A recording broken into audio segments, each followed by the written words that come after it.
আচ্ছা, তোমাদের exam form fill up শুরু হয়ে গিয়েছে। তোমাদের প্রথমেই যে কাজটা করতে হবে, আমরা গ্রুপে একটি লিঙ্ক দিয়ে দেবো, অথবা ভিডিও ডেসক্রিপশনেও এই লিঙ্কটা দেওয়া থাকবে। তোমরা এই লিঙ্কটাতে ক্লিক করে তোমরা এই পেজটাতে চলে আসবে। এই পেজটাতে আসার পর তোমাদের যেটা ফার্স্ট কাজ হবে, এই সাইন আপ অপশানটায় ক্লিক করা। ঠিক আছে, এই অংশটাতে ক্লিক করার সাথে সাথে তোমাদের একটি পেজে নিয়ে যাবে। আচ্ছা, তোমরা এই পেজটাতে চলে আসছো। এই পেজটাতে এসে তোমাদের যেটা ফার্স্ট কাজ থাকবে, তোমাদের কলেজ থেকে যে এনরোলমেন্ট সার্টিফিকেটটা দিয়েছে, সেই এনরোলমেন্ট সার্টিফিকেট দেখে তোমরা এখানে এনরোলমেন্ট নাম্বারটা ক্লিক করবে। এখানে একবার ক্লিক করবে, এখানে রিএন্টার করবে ওই এনরোলমেন্ট নাম্বারটাই, এবং এখানে তোমাদের ডেট অফ বার্থ বসাবে। বসানোর পর তোমাদের এখানে অটোমেটিক্যালি তোমাদের নেম এবং এখানে এবিসি আইডিটা চলে আসবে। এরপর তোমরা যেটা করবে, তোমরা যে কলেজে ভর্তি হয়েছো এখান থেকে বেছে নেবে সেই কলেজটা। এরপর তোমাদের যে সাবজেক্টটায় অনার্স করছো সেটা এখানে থেকে বেছে নেবে। এরপর তোমাদের যেটা হবে, তোমাদের এখানে রেজিস্টার মোবাইল নাম্বার এখানে দুবার করে এই দুটো ঘরে তোমাদের দেখিয়ে দেবে। ঠিক আছে, এবং এটা ছাড়াও তোমরা যদি আলাদা করে কোনো অল্টারনেটিভ মোবাইল নাম্বার দিতে চাও তোমরা এখানে দিতে পারো। এবং তোমরা যারা দিতে চাইছো না তারা এখানে 5টা স্টার ক্লিক করবে, করার সাথে সাথে এটাকে স্কিপ হিসাবে ধরে নেবে। এই কাজটা কমপ্লিট করে ফেলার পর তোমরা এখানে ইমেল আইডি দিয়ে দেবে এবং আধার কার্ড থেকে আধার কার্ডের নাম্বারটা এখানে বসিয়ে দেবে। এই কটা কাজ হয়ে যাওয়ার পর তোমরা এখানে সাবমিট বাটনটা ক্লিক করবে। এই পর্যন্ত হয়ে গেল। আচ্ছা, এই পুরো ফর্মটা যখনই তোমরা কমপ্লিট করে ফেলবে, সাথে সাথে তোমাদের রেজিস্টার মোবাইল নাম্বারে, অর্থাৎ যে নাম্বারটা তোমরা ইউনিভার্সিটিতে দিয়ে রেখেছো সেই নাম্বারটাই তোমাদের একটি ইউজার নেম এবং একটি পাসওয়ার্ড চলে যাবে। তোমরা ওই পাসওয়ার্ডটা নিয়ে আবার প্রথম পেজে চলে আসবে অটোমেটিক্যালি। অর্থাৎ তোমরা এই পেজটাতে চলে আসছো। এই পেজটাতে আসার পর তোমরা এখানে ওই ইউজার নেম এবং পাসওয়ার্ডটা এখানে বসিয়ে দেবে, দিয়ে লগ ইন করবে। ঠিক আছে, আমি এখানে লগ ইন করছি একটি ক্যান্ডিডেটের। আমি এখানে যখনই ওই ক্যান্ডিডেটের সমস্ত ডিটেলসটা দিয়ে দিচ্ছি, অর্থাৎ ইউজার নেম এবং পাসওয়ার্ড, সাথে সাথে এই পেজটা চলে আসবে। এখানে তোমরা তোমাদের ছবিটা দেখতে পাবে, তোমাদের অল ডিটেলস এইখানে দেখতে পাবে, এবং এখানে দেখতে পাবে তোমাদের এক্সাম ফর্ম ফিল আপ এবং পেমেন্টটা পেন্ডিং রয়েছে।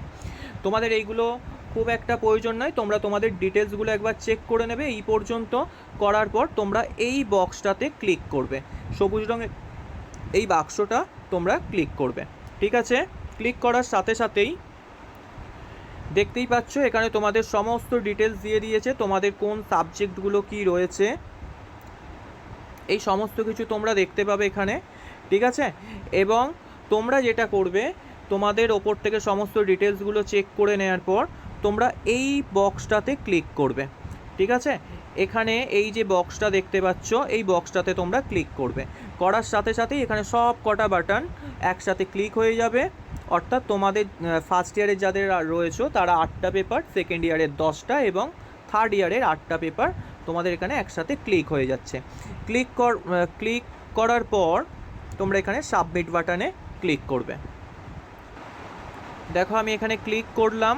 ক্লিক করার সাথে সাথেই এখানে সমস্ত কটা ঘর একসাথে সিলেক্ট হয়ে গেছে এবং পুরো অংশটা হলুদ হয়ে গিয়েছে। ঠিক আছে, এই হলুদ পুরো অর্থাৎ সবগুলো একসাথে মার্ক হয়েছে সেটা বোঝানো হচ্ছে। এরপর আমি যখনই সাবমিট বাটন ক্লিক করছি এই পেজটাতে নিয়ে আসবে। এখানে তোমরা দেখতে পাবে তোমাদের সমস্ত ডিটেলসগুলো, এখানে কোন কোন সাবজেক্টগুলো রয়েছে সমস্ত কিছু দেখিয়ে দিচ্ছে।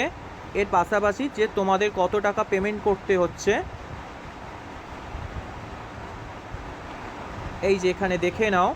তোমাদের ফার্স্ট ইয়ারে যারা আর্টস গ্রুপে রয়েছে তাদের 1040, এই একই টাকা থার্ড ইয়ারেও যারা আর্টস গ্রুপে রয়েছে তাদের 1040, এবং বাকি যারা স্ট্রিম রয়েছে তাদের আমি পুরো ডিটেলসটা আমি একটু পর আমি তোমাদের গ্রুপে দিয়ে দিচ্ছি যে তোমাদের কার কত টাকা করে লাগছে এক্সাম ফর্ম ফিল আপে। ঠিক আছে, আমি এখানে আপাতত একটি আর্টস গ্রুপের স্টুডেন্টের এক্সাম ফর্ম ফিল আপ করছি, যে কারণে এখানে 1040 টাকা লাগছে। এরপর তোমরা যেটা করবে, তোমরা এখানে দেখে নাও এই পে অপশানটাতে ক্লিক করবে। করার সাথে সাথে তোমাদের এরকম একটা ফ্রন্ট দেবে যেখানে তোমরা অনলাইন ট্রানজ্যাকশানের এই সাবমিট বাটনটা ক্লিক করবে। এটা সাবমিট বাটন ক্লিক করার সাথে সাথেই তোমাদের এইভাবে দেখাবে, একটি ফ্রন্ট নোটিফিকেশান ওপেন হবে। যে নোটিফিকেশানে তোমাদের এখানে দেখতে পাবে আর ইউ শিওর সাবমিট, তোমরা ওকে বাটনে ক্লিক করবে, সাথে সাথে তোমাদের পেমেন্ট অপশানে নিয়ে চলে যাবে। সেখানে তোমরা ডেবিট কার্ডের মাধ্যমে সমস্ত ডিটেলস তোমরা ওখান থেকে ফিল আপ করে তোমরা ডেবিট কার্ডের মাধ্যমে টাকাটা পেমেন্ট করে দিতে পারবে, ঠিক আছে। আর তোমাদের যদি এইভাবে একটি পেজ দেখায় যেখানে পেমেন্টটা ফেলড হয়ে গেছে, তো সেক্ষেত্রে কোনোভাবেই তোমরা গো ব্যাক অপশানটা ক্লিক করবে না, ঠিক আছে। কোনোভাবেই এই অপশানটা ক্লিক করবে না, সেক্ষেত্রে তোমাদের ব্যাংক থেকে টাকাটাও কেটে নেবে, এখানে তোমাদের পেমেন্টও কমপ্লিট হবে না। তোমরা এখানে দেখবে এই অংশটাতে একটা ছোট করে লেখা রয়েছে সেন্ট এনিওয়ে, এই অপশানটায় ক্লিক করলে সাথে সাথে তোমাদের টাকাটা পেমেন্ট হয়ে যাবে, গিয়ে তোমাদের পেমেন্ট সাকসেসফুল দেখাবে, ঠিক আছে।